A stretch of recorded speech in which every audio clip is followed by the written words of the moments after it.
we're ready. All right, perfect. All right, so hello everyone again, and thank you for being here. So today for our topic will be graduate school. So we can start off, we'll be going around. If you could please say your name, your pronouns, your hometown, your undergrad and grad institution, and the graduate program you completed or you will be completing, and what do you hope to accomplish with your degree. So we can start off with Edgar, please. Oh, hi everyone. My name is Edgar Beas. My pronouns are he, him, his, and my hometown is South San Diego. So I'm a local resident. Grew up here in this area. I'm a double alumni from San Diego State, so I did both my bachelor's and master's there. And my master's I did in educational leadership. I hope to accomplish, I accomplished with my degree.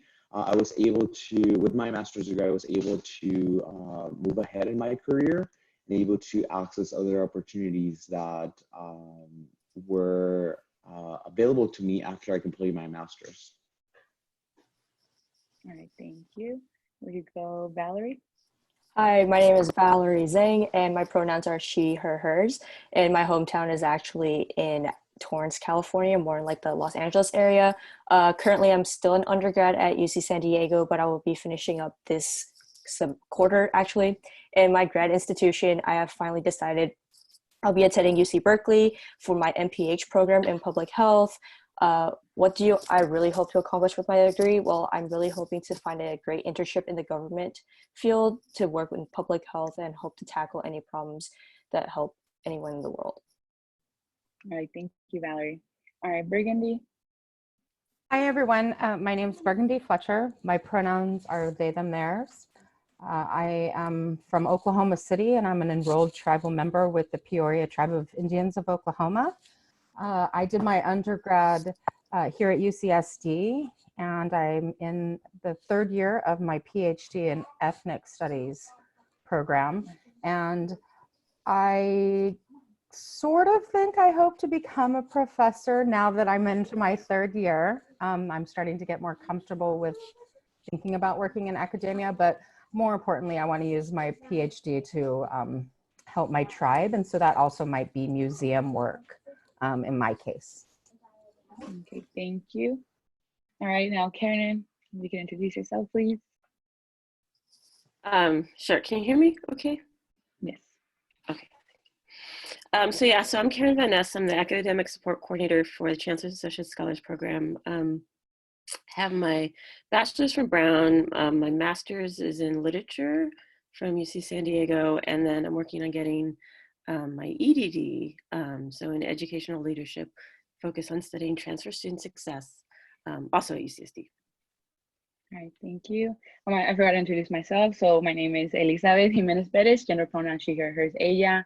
I did my undergrad in CASP Fullerton, and I graduated this past, oh no, it's almost been a year. I always think it was a few months ago, but it's been a good time. And I'm currently a grad student at SDSU and the Master's in Post-Secondary Education. And I'm the graduate assistant at CASP. So we'll go ahead and start. Thank you all for your introductions. So our first question is, what is grad school like and how has your experience been? For those of you that already attended grad school, how was your experience?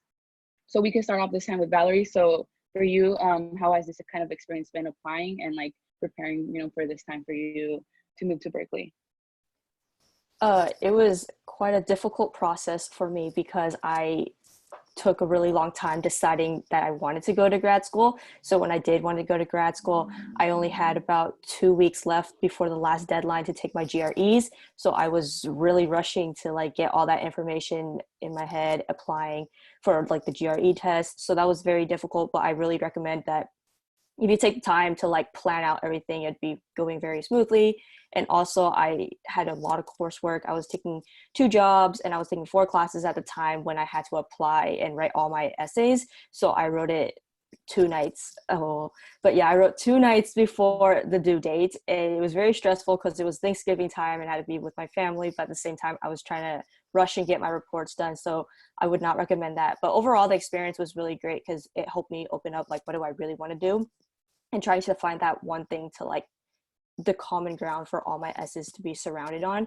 And I did choose like food because at that time it was Thanksgiving. So I think that was like the best motivator for me, was like having food and also writing my essay. So I do recommend that people, if you are applying to grad school, you start early and don't lag till the last minute. All right, thank you, Valerie. All right, now we can move to Edgar. So how was your experience during grad school?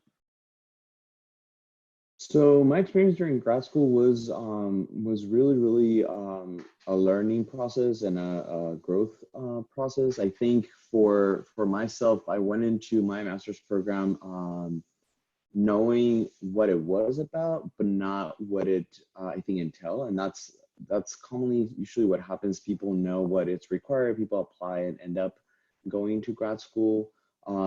But for myself, I think it was good. It was a good learning experience. I learned not only from my professors and from the content that that was in my master's program and in my field, but also from my peers and the people that that I worked with during those 2 years that I did my master's program. So for myself, I think. Particularly in the experience of doing my master's program, I think the going around here, but particularly getting into the program was a little difficult. So I didn't actually get straight into the program. I actually got listed into the program due to certain circumstances. So I think we can talk about preparation and what that entailed in another question, if there's a space, and what that how that looked like for me in terms of the journey getting into the master's program. But I think due to that circumstance, during the course of the 2 years in the master's program, I tried my best, and I actually, it was challenging, but I think I learned a lot, and I'm glad that I did it, and I'm now looking for other opportunities to actually get a doctoral degree in the future. So that's just a goal that I have, but yeah, I'll try and implement the lessons learned from the last time I attempted grad school in the next time I do it. So. Yeah. All right, thank you so much. All right, Burgundy. I have to admit, I had no clue what grad school meant or was about.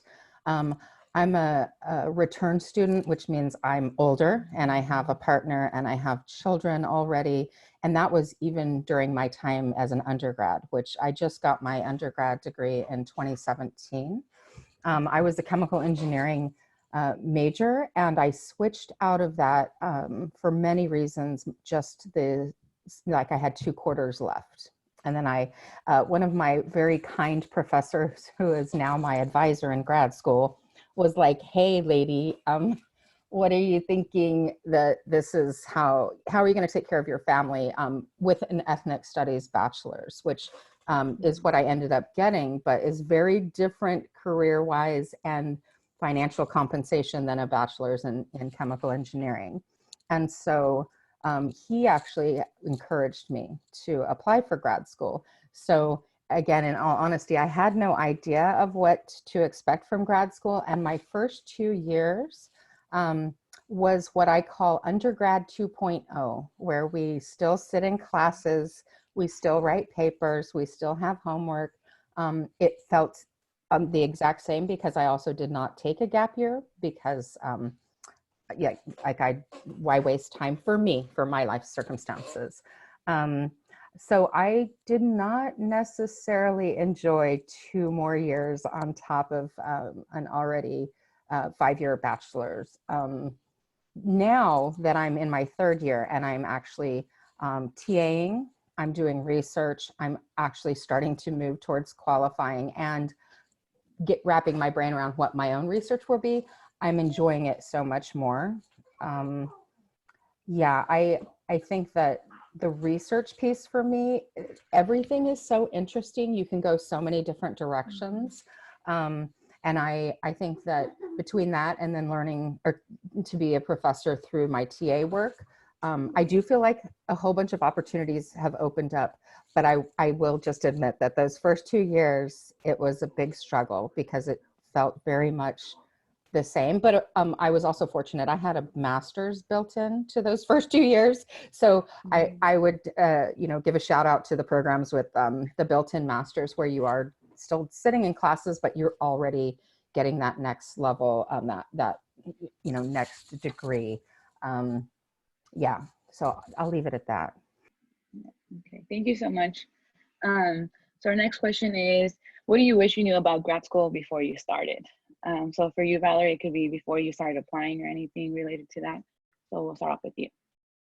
Before I applied, I think I would have been better well equipped if all the different schools had like a little introduction to like what their program would be like.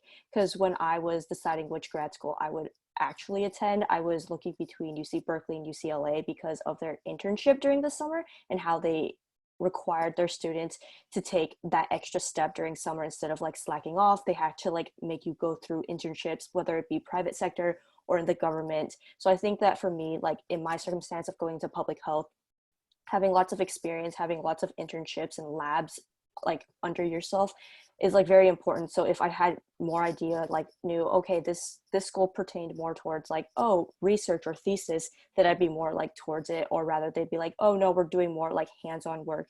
I think that was very important for me to understand before I can actually decide where to go for grad school. All right, thank you. Edgar? Can you repeat the question, Elizabeth? My headphones disconnected. Yes. What do you wish you knew about grad school before you started? Okay. Oh, so I think, and excuse me if in the current work that I do, so I work on campus and I work with graduate students a lot. So I just keep going back to like things that I've heard from them too, my advice that I usually give to them, and then usually my experience as well. So I'm gonna try and just go to my experience strictly, but I wish I knew.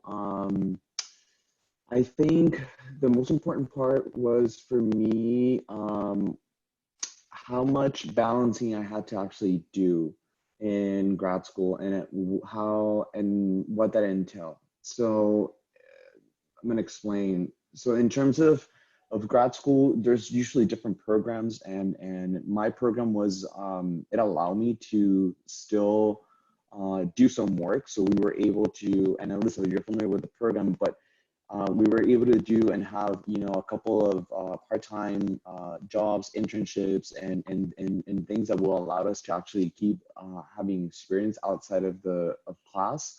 So with that, I think balancing that piece, balancing the homework, readings, all of that grad school entails in terms of the amount of study that you have to do and everything, and also balancing and knowing how to manage your social life too, right? It's like if you have a family, if you have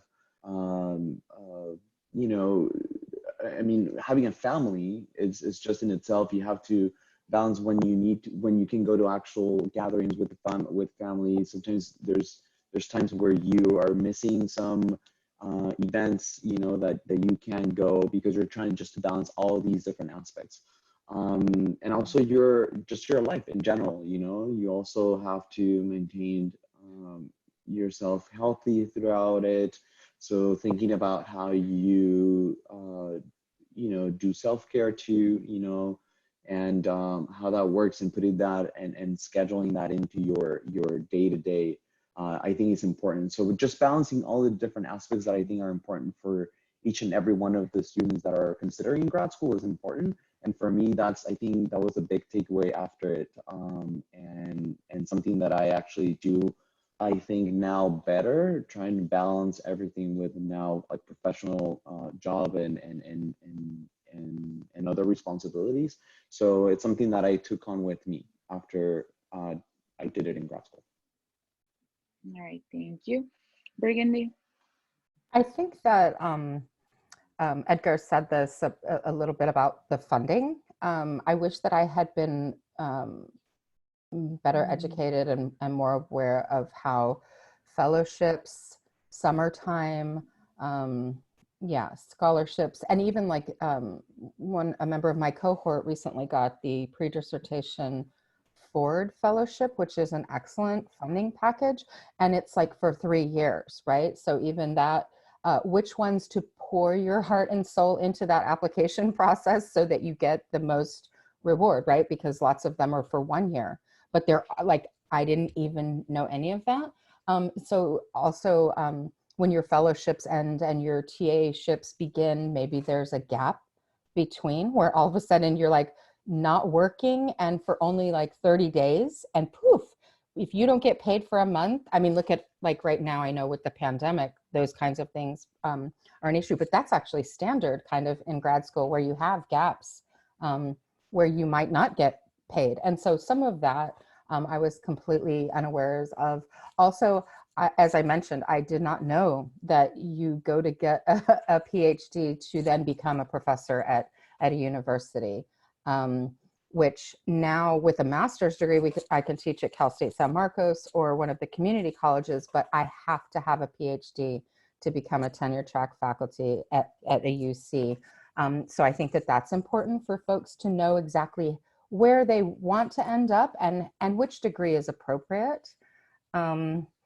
Yeah, and also I think that another thing that I wish I had known was that my access to my professors changes. I'm actually am just now starting to think of myself as a junior colleague, as which is such a foreign concept. And also because I'm an older student, I still call all of my professors Professor so-and-so.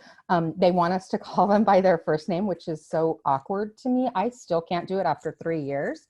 But I wish that I had known that I was supposed to start getting into that mindset. I think that would have benefited me.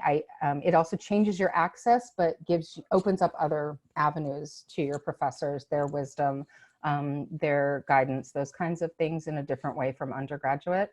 And then I guess there was one final thing that I was going to share, but now it escaped me. So I'll just let us move on. And if I think about it, I'll come back to it. All right, yes, please let us know. Thank you. But yeah, the funding parts, I think it's a big thing, but like the fellowships or just out of nowhere having 30 days where you're like, well, my assistantship hasn't started, so I'm kind of just gonna see what's gonna happen. So, but yeah, usually nobody tells us this. So it's a really actually good thing to think about. So that question actually that kind of segues to our next question. So how did you support yourself financially during grad school? Or for you, Valerie, how are you planning to support yourself? Also, considering like tuition and everything that, like even just moving, you could please speak on that. So I haven't really gone to grad school yet, so I don't exactly know, but I do plan on I'm looking at different loans that I'll be taking from, but I'm also applying to several scholarships to see if that can like help lessen. And I know that for the institution I chose, UC Berkeley, they have a lot of GSI and GSR positions, which helps with fee remission, and also like they do get a stipend at the end. So I'm hoping if I apply early, I might get those benefits. But I'm also dependent on my family, which I'm very lucky to be right now. So they're actually helping me through undergrad as well as planning me to get started to get into grad school. So I don't know how I'm going to continue supporting myself financially in the future. And that's like a journey I'll be taking soon. Thank you, Valerie. Edgar? So in my case, so I'm going to talk about a couple of other things and other ways that students can get funding through their grad school experience. And this is, in my experience, it is the case. So what happened with me is when I started my master's program, I was actually working full-time, had a full-time job working at an institution. So that job allowed me to have a benefit of that job is to basically waive part of that tuition for us, and so that helped a little bit. But going off of that, I want to mention, so that is one opportunity and one benefit that some people can have after they graduate if they work for a company and they offer some type of tuition benefit or educational benefit as part of their package. I know that a lot of industries and a lot of companies offer that kind of benefits. That's something that you might want to consider, to actually attend grad school. And this is, I recognize in a very there's specific fields that offer these kinds of opportunities, but it's out there, and it's a way that you can also pay for grad school. So they might offer you, money to go to and do a master's, right, or do some type of grad school program. So in my case, that was one. I applied to a couple of scholarships. I got actually one of them, and yeah, I took a little bit of a loan, just a very small amount, but I was able to pay the majority with the tuition waiver piece and my scholarship. Okay. Thank you. All right, Burgundy. So just as undergrad, when I was on the Chancellor's Associate Scholarship Program, our Chancellor at UCSD has put in what he called the Tribal Membership Initiative Fellowship. So that is for enrolled Native Americans and also Pacific Islanders, which is problematic if anyone knows anything about enrollment or federal recognition and things like that, but we're all still very fortunate to be offered those packages. So essentially the Chancellor has helped me pay for undergrad, quite a bit of my undergrad and my grad experience. So that was the first 2 years I was on the Tribal Membership Initiative Fellowship. That sundown, and then my department guarantees third and fourth year PhD students 50% TA ships each quarter. So that you work, or we work, unless you're fortunate to get another fabulous fellowship in those later years, like that member of my cohort who just received a Ford. So I don't have a fellowship right now, but I also, this is a R1 research institution and there's so much work to be done. I actually work in a data science and computer engineering lab, even though I'm in a social science, there's those intersectional, interdisciplinary spaces. So I actually work 3 jobs to take care of all of the people that I have to take care of, which I know it's different. Even my friends who do have children don't have as many as I do. I have 4. So it's doable, but I do know that the struggle of being in full-time programs is kind of inhospitable to working. But I also know we all plug in, some folks drive Uber or Lyft, or you work the weekends and nights because you have to be in classes, or vice versa. You have to be in classes at nights and weekends, and you work those Monday through Friday jobs. So I think that most of us support ourselves through fellowships, scholarships, and then work. All right, thank you so much. So our next question is, what did you do as an undergrad to prepare you for grad school, and what advice do you have for current undergrads who might want to pursue a graduate degree? So Valerie, if you could please start us off. So as a current undergrad, I do have to say, my first year at UCSD wasn't the best. I didn't know how to transition from high school where everything was very chill to undergrad where everything is especially the quarter system with you only have 10 weeks and you have to be done by this 10 weeks and you're over with. So I feel at that point I had to take a step back and realize that what is my end goal really going to be. So for me, I finally understood that what my end goal was to obtain the highest GPA I could possibly get while maintaining a good social life as well. So I took that step back and I started to see more opportunities for me. Instead of looking at these different opportunities, such as taking an unpaid lab position, I was oh, well, it's not paid, it's not going to help me. But I still decided at the end of the day to take it because it's not because of the money sometimes, but more of the experience that I'll be able to have. A lot of people be oh, why would you do that? You worked all summer in a lab position that didn't even pay you, but you worked every single day for 6 hours 6 hours. So it's like, well, at the end of the day, I was able to connect with that professor who was running the lab, and I was able to work with her and get to know more about like the different types of studies that she was in, and it opened up more doors for me in the future. And she was also able to write my letter of recommendation, which is very important because I, at the end, was able to plan who I was going to ask for a letter of recommendation. It wasn't an easy job because I wanted to present myself as a well-rounded candidate. So I had to ask for like my employers from lab positions and from professors. So that was very difficult. And I do have to say, like, just because one thing doesn't look very like appeasing, like, oh, it's not like, it's going to take a long time for me to do. It's not going to like, I'm not going to get paid as much as like this or that, but just like realize like the experience is almost like currency for you. So like if you have that experience, it's almost like a free pass to get wherever you want. You have that knowledge. Knowledge is power, in my opinion. All right, thank you. Edgar?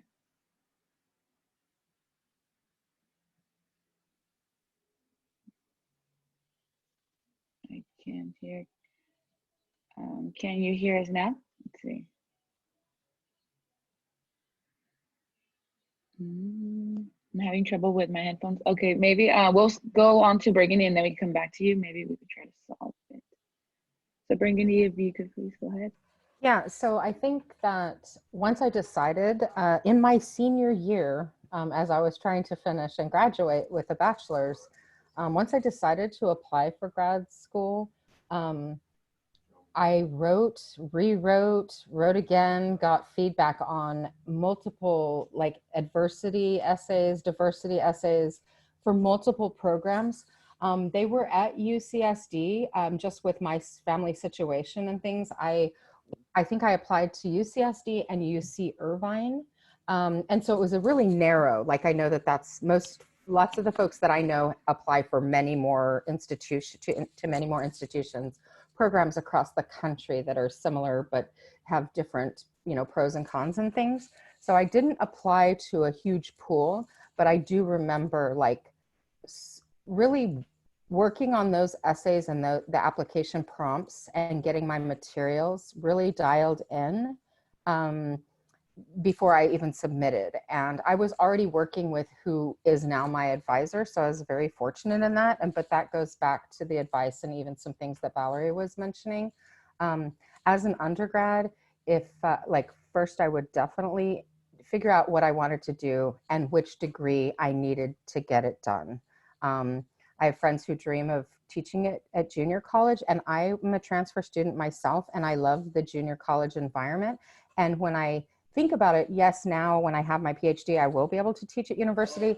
I'm still not sure that that's where I would want to land if I was not going to be doing research. I think I'd be happier at a community college. So really knowing the difference between what you ultimately want to do and which degree you need, but then also cultivating those critical relationships with your professors, the folks who will not just write your letter of recommendation, but write you a glowing letter of recommendation, and probably write letters and things for you for so many more years to come. Like you can't even conceive of how many times you need them to speak on your behalf for all kinds of scholarships, fellowships, positions, future jobs. Even sometimes people want my advisor to speak about my introduction for a panel or some situation like this. It's insane. But cultivating those relationships as an undergrad is critical, even if you're leaving with just the bachelor's, but for sure, if you're going to be applying for grad school. Also, I think that for me, and this might be just my own paranoia as an older student, but I did summer internships when I was at like Palomar Junior College. And I started doing that. Honestly, I think that's why I got accepted to UCSD. I mean, I had a great grade point average, but I am an older student with a lot of baggage and things like that. But I think that showed that, you know what, this person is serious, and they don't, whatever they, the university or whoever's looking at those apps think we do with our summers, which is mostly, I think, kicking it. But it shows them that we are serious. Like, when I went to Purdue at and people as a junior college student and spent my 8 weeks in a biochemistry lab. And I remember people going, what? Like, nobody does that. And I was like, yes, we do. I met other folks, right? But they meant that not everybody does that. Lots of people just take that summer off. Or so that's a piece of advice for sure. And then also one thing that someone would advise me was pick where you want to be geographically in grad school, especially if you're going to get a PhD and spend 4 to 6 years somewhere. As I mentioned, I went to Purdue, which is in West Lafayette, Indiana. And I was born in Oklahoma City, but I grew up in San Diego. And so I could never have spent 5 years in West Lafayette, Indiana. And it was actually grad students there at Purdue that sat on a panel just like this. And one gal said, I'm from New York City and I struggle. And also she would leave and go home so often. She talked about the financial struggle, but just being a big city person in a very, very tiny little town, that was her biggest struggle. And it really affected her mental health. And I took that to heart. I am in the exact same institution and very fortunate. So I didn't leave geographically, but I've heard that over and over again, that was some of the wisest advice. So I thought I would throw that out there too right now. Yeah, thank you so much. So we'll go back to Edgar. Yeah, sorry about that. So yeah, my particular path was a little different, but I definitely agree with Valerie and Burgundy. Both brought some really good points and things that you can do as an undergrad to actually get ahead and to actually being able to be a competitive and a good candidate in a grad school program when you apply. In my case, I finished my bachelor's degree and I actually went on a couple of years of just like gap years, but I worked during those 2 years. So that experience I think helped my work experience but that required a little extra work because you also have to go back and you sort of have to like maintain those relationships that you had with professors during your undergrad, during those couple of years. Still, you know, make sure that you contact them, that you reach out to them, that they know what you're doing and during those year or 2 years or a few years that you're. So cultivating those relationships is important just because you'll need, you know, those letters of recommendation and those people supporting you in the journey of applying to grad school. So that's definitely something that that helped me in my case. But again, students might be at a different place right now. I don't know, other students that will be listening to us, depending on where you are, it's never too late, right? If you are early in the time that you are at right now at UC San Diego, in your freshman and sophomore years, I say, you know, follow Valerie and Burgundy's advice in that sense that you can do a lot of things now. It's hard work. You have to be strategic. You have to, you know, make sure that you have people surrounding you and people that have done this before that can actually give you advice and tell you what you can do to get ahead and to actually get there. And if you are in junior, senior, I mean, it's not too late. You can still start now in that search. And even if you graduate or are graduating soon, you can definitely, you know, take a couple of years to nurture everything that your experience and to actually, you know, make sure that you take a look at your whole, I guess, situation. And if there's something that you feel that you can improve on, if there's a GRE score maybe that you want to, you know, improve, then take it again, right? You're gonna have that time. But so again, just surround yourself with people that can support you, that know what the process is like, and yeah, that's my advice mostly. All right, thank you so much, Edgar. So for our next question, what are the pros and cons of taking a gap year? For you, Valerie, why not a gap year, and why did you decide to kind of go right away, right after undergrad? So for me, I actually had a professor who was speaking about this. He was a management professor, and he told us that if we were going to go into grad school, like, don't wait, just do it. And I heard a lot of people say, like, well, you should take the time and gain that experience. And especially in the public health field that I am in, it was a really difficult situation. And I think what solidified my decision to not take a gap year and just continue was listening from a previous UCSD alumni who's also getting his PhD right now in biostats. He told us that, like, yes, you have your bachelor's degree, but he didn't have that many options to go anywhere with just the bachelor's degree, and that he advised all of us to, like, move forward, like, continue going, which in my case, I was very fortunate enough to have, like, the means to keep going. So that's why I was like, and I've also mastered how to, like, maintain my GPA. I had that, like, balance in my life that I finally, like, developed over 4 years, like how to have my schoolwork done as well as have my social life in check. I felt like if I took a gap year, I would not only have to, like, relearn how to, like, be back in school and do all this learning, but also have to, like, rebalance my whole life and change everything. And I felt that was way too drastic for me to change all of a sudden. So I felt like for me, not taking a gap year wasn't because, like, oh, I just want to, like, push through and, like, get it done, but it was like, it was the best fit for me. So I think if you want to take a gap year, it's perfectly fine. I know a lot of people in my field do take gap years, but in my opinion, if you do take a gap year, take that time to not just, like, kick it back, like Burgundy said, but, like, to actually move forward, to, like, take those internships, take those, like, different opportunities in job positions that you probably didn't during school because of, like, time management. So gap year is good, but gap year can also, like, mess up your process of, like, getting what you want to obtain in the future. All right. Thank you, Valerie. Edgar, if you want to add on more to your answer, I know you spoke a little bit about it, but if you want to add more. Yeah, definitely. So a gap year could be good for some students. It could, be not ideal for some others. And as Valerie mentioned, I think in her case, I think, that was, thank you for mentioning that in your field and the ways that you wanted to pursue that opportunity. The best was just to transition straight into the grad program.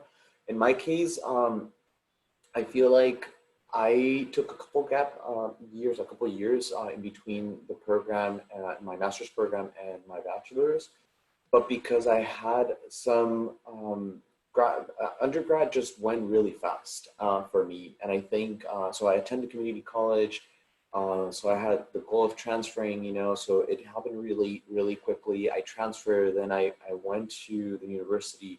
And then in those 2 years, they're telling you have to graduate.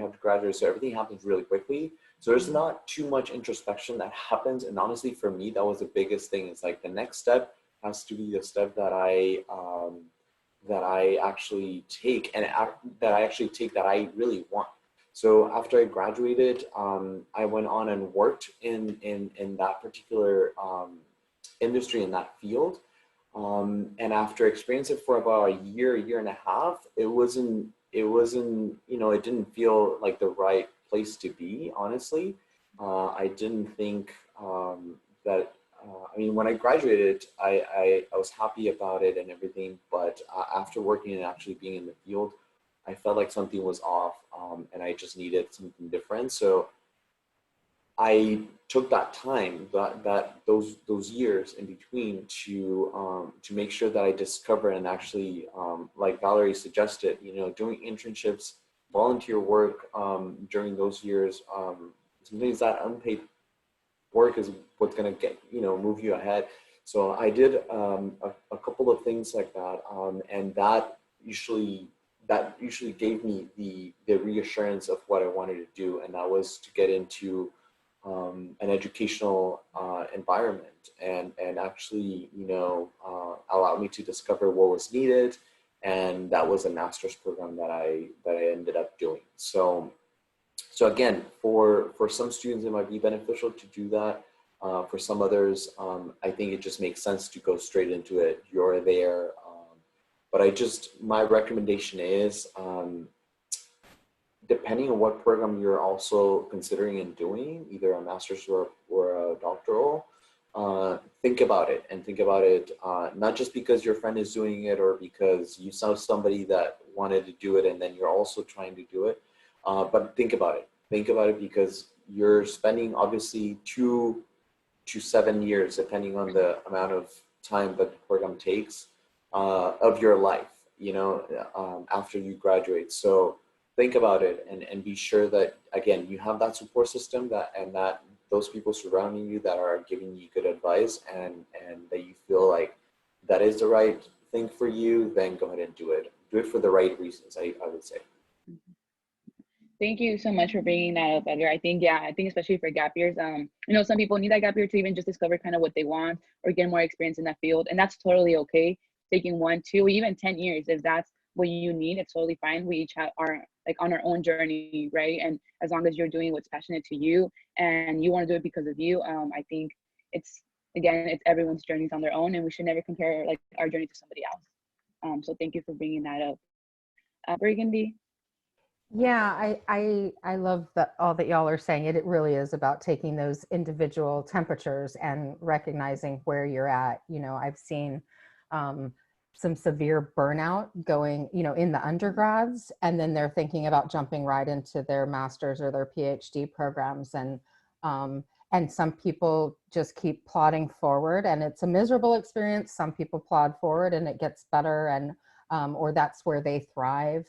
And then others, that burnout just, continues and gets much worse, right?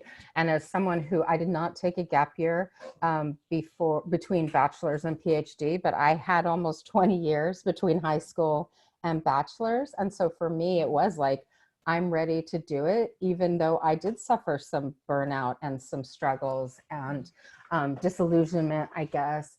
But I think that's super critical. The other thing is, and I always like to tell people this, if you're a big planner and you need, like for myself, I need A plan, B, C, all the way usually through like L or, H, I, J, K, L, M, N, O, P. But like you can apply and get accepted, and a lot of programs will allow you to defer for 1 or 2 years. So I always also encourage people when they're talking about, well, I'm in the zone now, I'm in the school mindset, it's time to apply right now, and I need security for where I'm going to go and be and what I'm going to do in the future. And then it's like, I've encouraged people to consider deferring, and a lot of people have come back and said, I deferred based on your advice, and I'm so glad that I did, which I didn't even defer myself. But that was an option that I had heard about, and very few people know that they can do that, right? So you have, the security of, what, I'm going to start not this fall, I can take this next year, get an internship, volunteer, try to find a job, or just escape to Tahiti or whatever, right? But then the next fall, I know I'm going to hit the ground running in this new program and start another phase. So that has given lots of folks peace of mind. And I mean, in particular, several of our Native students on this campus have gap yeared between their bachelor's and either their master's or PhD. And I have yet to have anyone, there's been 3 of them, and I have yet to hear any of them come back and say that was the wrong thing, but they're much younger. And that's like, when you've done your whole American public education or wherever you've been in that mandatory school zone for, what is it, like 13 years or something like that, even a gap between high school and college. Just, I encouraged he's now 19, but my son is my oldest. He graduated high school last year in 2019, and he's taken a gap year. Just, as a mom, I'm even encouraging that now. So, but yeah, deferring is also a possibility, folks. Thank you. So we've come to the end, so we could just go around if you have any last minute advice or any last minute words for our students. So we'll start off with Valerie.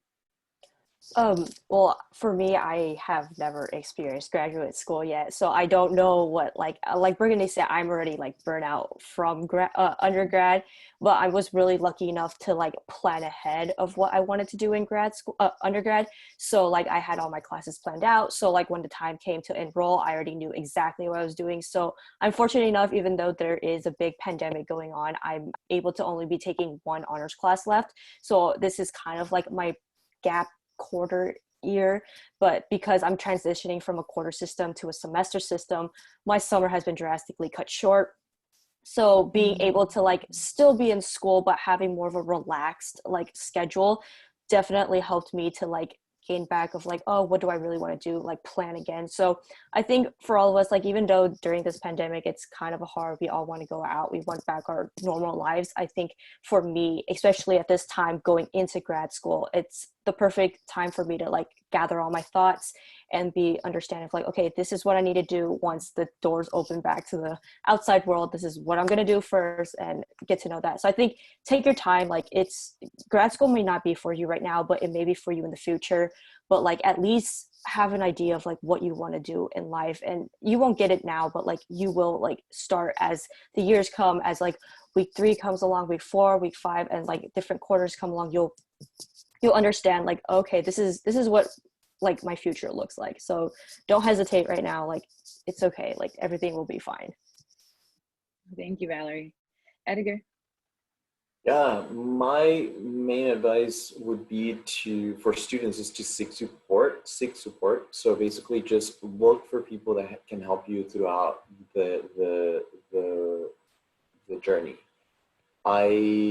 If you're remotely thinking or considering grad school, or even if you're just curious about it from this conversation that we've had, I think your next step is to be creative and to think about ways of how you can get more information about what it is, right? So there's obviously resources on campus that you can pursue or contact. But again, when I say be creative, it's like there's graduate students on campus, for example, that I don't know how you can meet them, either through a friend that can introduce you to them, to your professor, maybe they know graduate students, and talk to them, right? They're already in it, and they can tell you really, really good advice in regards to, they went through the same journey as all of you are going through right now. And I think they'll be really good individuals to give you advice. So again, just be creative about how you get advice and support. But that's my main point of advice, is just, making sure that you take advantage of all of the resources on campus. CASP, again, you guys are supporting the students as well. So make sure that that you utilize your resources and the people that you know and your support system for any desire of pursuing grad school in the future. Thank you, Edgar. Burgundy? Yeah, I don't have anything too different to say.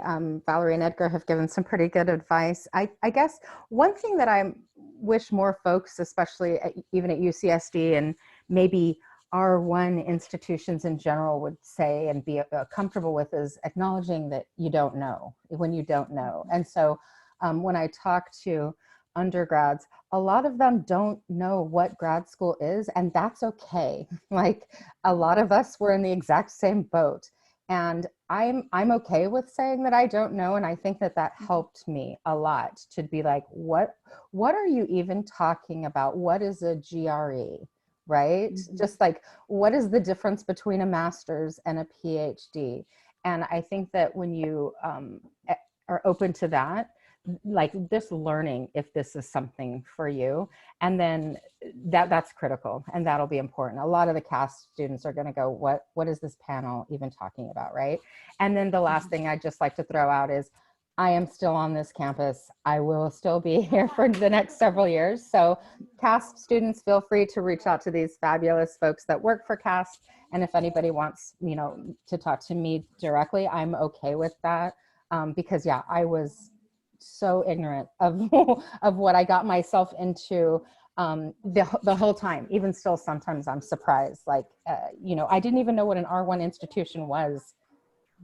What does that even mean? What is the difference between getting a PhD to research and also be a professor? And what does that look like? Those kinds of things. So please, yeah, don't be afraid to say you don't know, and then also to reach out to find out where, find those answers. Mm-hmm.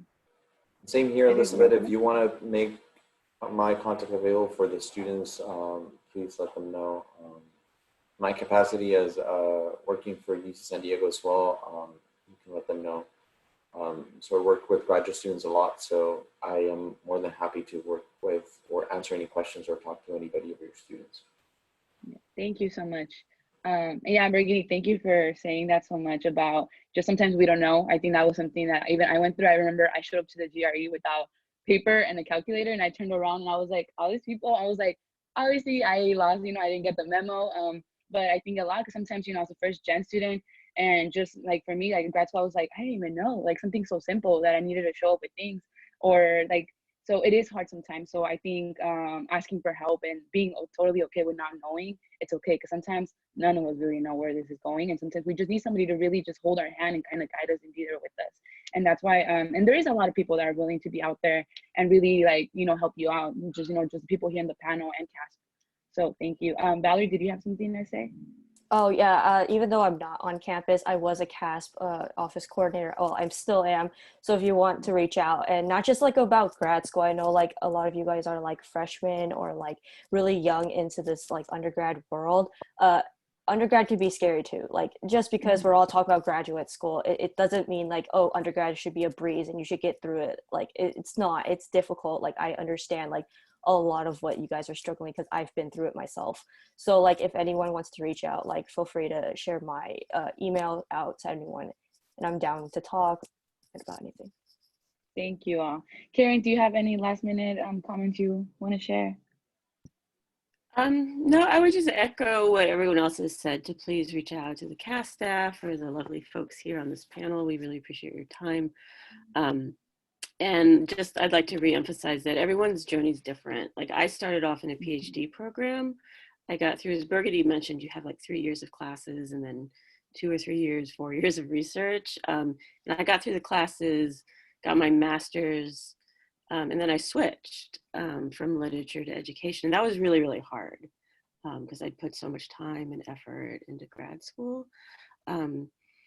And so I just say to folks, you don't know who you're going to be in 5 years, right? So that moment of absolute clarity and certainty may not come. So just think about what you're doing, think about what's right for you, and make plans. But know in the back of your head that sometimes things change, and it's okay.